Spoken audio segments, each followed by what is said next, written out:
그때도 제가 질문을 했는데 네. 그때는 제가 너무 부족해가지고서 질문을 했는데 스님이 제 편을 안 들어주셔가지고 좀 서운했어요. 그때는. 근데 이제 시간이 갈수록 스님이 정말 큰 깨달음을 주셨구나 해가지고서 감사하는 마음으로 살고 네. 있습니다. 근데 이번 질문도 제가 좀 무지해서 드리는 질문 같아서 좀 죄송한데요. 제가 이제 중1하고 중3 되는 딸과 아들을 키우고 있는데 이제 중3 되는 아들은 너무 좀 깔끔하고 반듯해가지고서 좀 걱정인 반면에 중1 되는 딸은 너무 이렇게 좀 질서도 없고 시간 관념도 없고 해가 너무 자유분방해서 제가 우리 딸을 보면서 도대체 제가 어떻게 잘 살 수 있을까 하는 생각이 드는 거예요. 근데 그런 모습을 보면서 우리 딸의 그 너무 이렇게 정리가 안 되고 지저분하고 이렇게 계획 없는 걸 보면서 그냥 그 모습에서 제가 멈추는 게 아니라 제가 조금 이렇게 시어머니 때문에 마음고생을 좀 많이 했었는데 자꾸 우리 시어머님의 그런 모습이 우리 딸한테 보이는 거예요.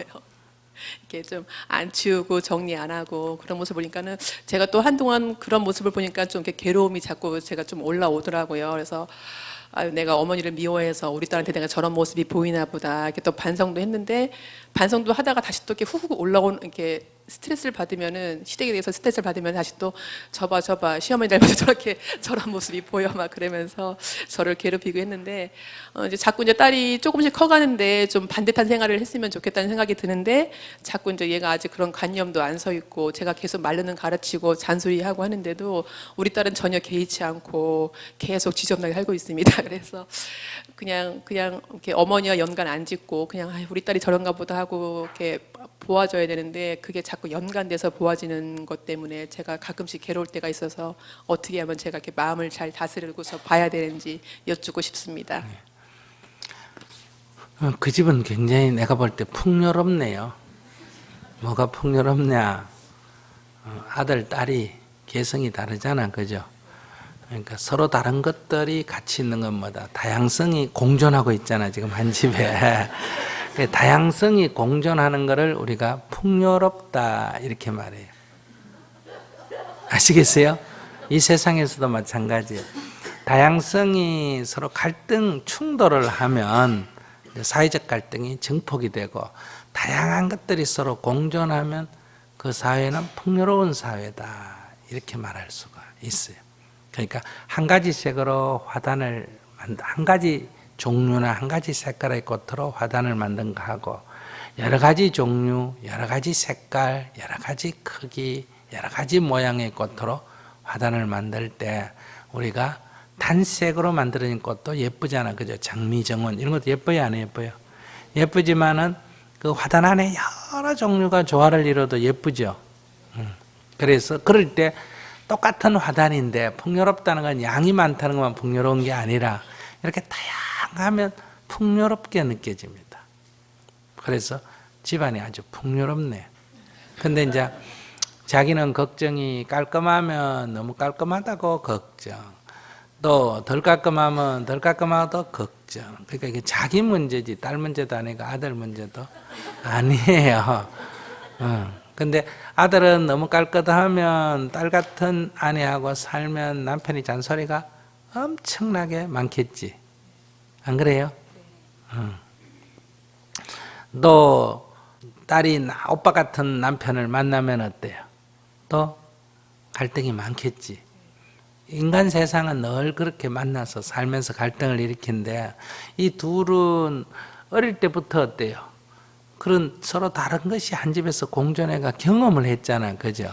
그러니까 아들은 동생 같은 아내를 만나도 별로 사는데 지장이 없을 거고 동생도 오빠 같은 남편을 만나도 별로 사는데 지장이 없을 거. 물론 지금도 갈등이 있는 것처럼 갈등이 있지만 한 집에 산다는 거는 견뎌낸다는 거예요, 못 견뎌낸다는 거예요. 견뎌낸다는 거예요. 그러니까 딸이 자기 같은 남자를 만나도 괜찮고 오빠 같은 남자를 만나도 괜찮고 그 다음에 이제 아들은 자기 같은 여자를 만나도 그러면 같은 종류라서 괜찮고 동생 같은 또 아내를 만나면 그거는 다른 종류라서 보통 사람은 갈등을 일으키는데 얘는 벌써 집에서 그것도 좀 심한 사람하고도 이렇게 같이 살아봤잖아. 그러니까 앞으로 여자가 아무리 질서가 없다 해도 당신 딸보다 질서가 없을 수는 없고 남자가 아무리 깔끔하다 해도 당신 아들만큼 깔끔한 인간이 그래 많지가 않으니까 아주 좋은 경험이에요. 놔두세요. 자기만 이걸 잘 봐내면 아들, 딸들도 다 잘 살 거예요. 자기가 못 받아내면 이제 갈등이 생기잖아요. 그죠? 그러면 이 아이들도 앞으로 살면서 그런 것으로 인해서 갈등이 생긴다.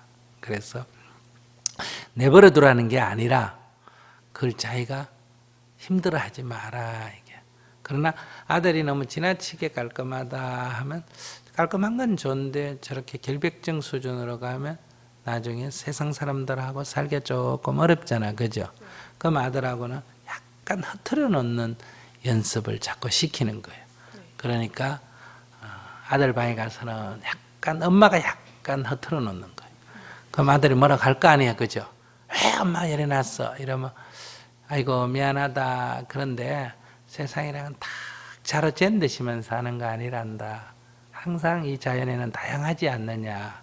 코끼리는 요래 생겨야 된다. 크기가 요래 된다. 코끼리도 크기가 쥐만한 것도 있고 이런 거 있고 쥐도 작은 게 새양쥐 같은 게 있고 큰 게 있고 이러지 않냐. 그래서 원효대사 영화를 보면 원효대사를 설총이 이제 커서 찾아왔어요. 아버지라고 찾아왔는데 이제 대사가 이제 가을인데 마당을 쓸어라 그랬어. 그랬더니 빗자루 갖고 깔끔하게 진짜 깨끗하게 쓸었어. 그러니까 대사가 나와서 이렇게 보더니 그 모아놓은 낙엽 중에 한두 개를 들고 이렇게 쓸어놓은 데 위에다가 흩어리고 갔다 얘기. 그러니까 이 세상의 자연스러움이란 거는 한두 개의 낙엽이 떨어져 있는 게 뭐다? 자연스러워. 너무 낙엽이 많이 떨어져 있으면 지저분하고 너무 깔끔한 거는 인위적인 거예요. 그러니까 깔끔한 가운데 한두 개의 낙엽이 떨어져 있을 때 좋은 거예요. 그리고 이제 딸하고는 이제 어떠냐, 이렇게 가끔 이렇게 치워라 이런 말지만 가만 놨다가 가끔 이렇게 정리를 해주면서 그래 이것도 하나의 삶의 방식이지만은 이게 지나치면 너무 무질서하면 안 된다. 조금은 정리정돈을 해야 된다. 이렇게 조금씩 훈련을 시켜야 돼. 그러니까 싸우지 말고 인상 쓰고 막 난리 피우지 말고 이렇게 그때 이때 꾸준히 해야 돼. 이걸 인정은 하되 개선해야 된다. 이래가 꾸준히 해야 돼. 내가 성질이 나면 내 문제니까 내가 반성을 해야 돼. 내가 성질이 안 난 법이 내가 아무렇지도 않는 법이 안에서 고치는 거는 괜찮아. 10번, 20번, 100번 얘기해야 돼. 지가 성질 내는 건 지 문제니까.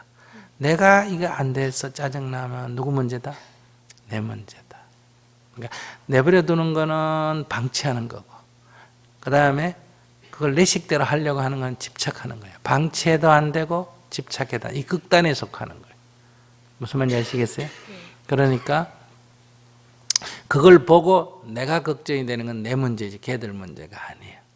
내가 걱정이 안 되고 그래 그렇게 살아도 된다 하지만 그래도 여기 조금 낫지 않을까 할 때는 그렇게 꾸준히 개선을 도와줘야 돼요. 왜냐면 아직 어리니까 잘 모르니까. 그렇게 하면 그건 자기 정진 삼아 해보세요. 네, 알겠습니다. 감사합니다.